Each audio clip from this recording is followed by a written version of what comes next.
We're looking at a map here called the Blood Ravine. It's a capture the flag map. It's the only outdoor map they had. They had a couple others to choose from. This is my favorite. We're looking at the Dark Templar here. It has a lot of abilities that's kind of like leeching life from someone giving it to yourself, or leeching life and giving it to your teammates and such. You're looking at the combos go off there. What you do is you click on a button or press the corresponding number for it. I found it was a lot easier to click, even though I have traditionally played MMOs as a button pusher. But I found that my hands were quite busy doing the 1, 2, and 3 buttons, doing my blade swings. So I'd click on the button, get prompted right there. You see it next to that left of the character. It kind of prompts you as what's next. If you execute it, it's going to finish the combo. If you don't actually hit the right button, nothing's going to happen. Let's see. You also have some spells as a Dark Templar. You have this one here I'm hitting right now is a it takes a little bit off my health and it pops up an extra 20 stamina, plus it ticks off 7 stamina.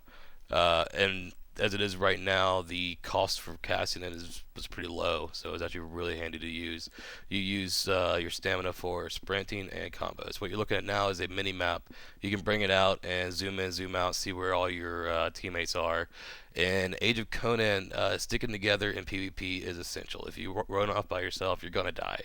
That was actually kind of a problem with the PvP weekend. A lot of people didn't really understand how to play, but if you actually stay as a group, you are going to have much greater battles.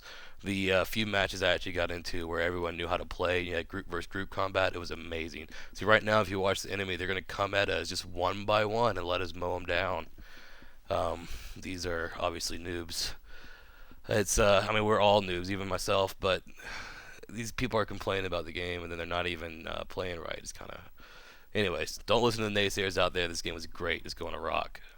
Just don't even worry. It was a whole lot of fun. So you're watching a bunch of combos go off. You know, we're sitting there and we're getting them. This again, I'm popping my take a little bit off my health for my stamina. That's a great one. You also got a bunch of buffs at the top of the screen. These are, of course, your uh, cast around and give everybody buffed up. Typically, I've seen most of them, almost all of them, will last for a full hour.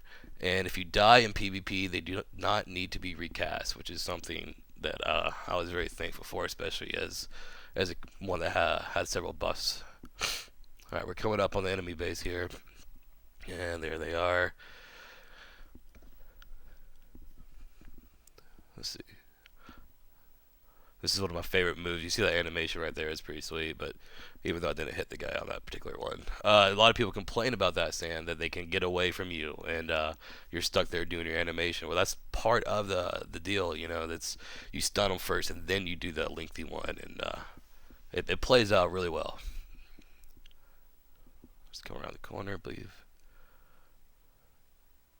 So we're just kind of making sure to stick here as a group. Again, that skull above my head is the leech life to give me stamina spell. It's really great as a Templar, as that stamina gives you sprinting abilities, which I'm using right there, plus lets you do your combos. So the run up, there's a demonologist there with his pet out, and he's casting down on us, trying to fend off our little invasion, but not too successfully. We're going to come up here and chop him down.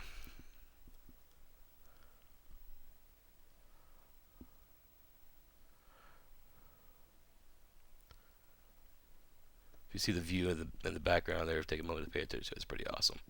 I decided to go this way instead of trying to run through them all.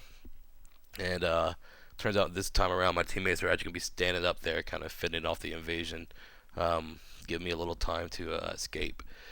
It's usually nice to have someone with you. You almost always will want to escort your flag carrier. To solo run the flag is usually not a good idea. You're kind of bait, because unlike other games, when you get a flag here, you are receiving a negative 20% movement speed debuff.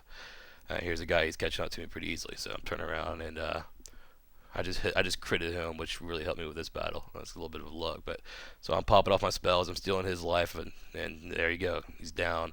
A little mage friend came up behind me and helped me finish him off, but I would have been able to take him by myself. Dark Templar is pretty versatile if you know what you're doing. So I'm constantly leeching off my life, giving me stamina, which has helped me sprint. It's really not making a huge difference, but every bit counts. All right, there you just saw that message come up saying someone took our flag. So I'm on the look. I'm looking around, trying to find this player. There she is. So she's getting away from me here, and I'm gonna step back and do my charge. That gets me up closer. It glitched out a little bit there. Usually it doesn't. Um, so yep, we got her stunned, and when we're trying to get her flag back.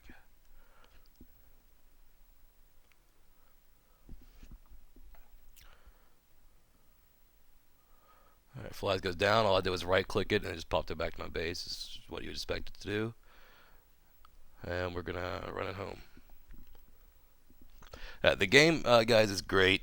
It's again a big learning curve. It's simultaneously very different and very similar to other MMOs you've played, which makes you want to play it like you did play the other ones. But it can't be played that way. It has to be.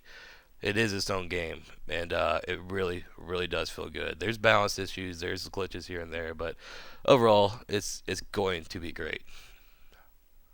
We're coming in here for the final flag cap, and there it is, the Dark Templar, and we'll capture the flag action.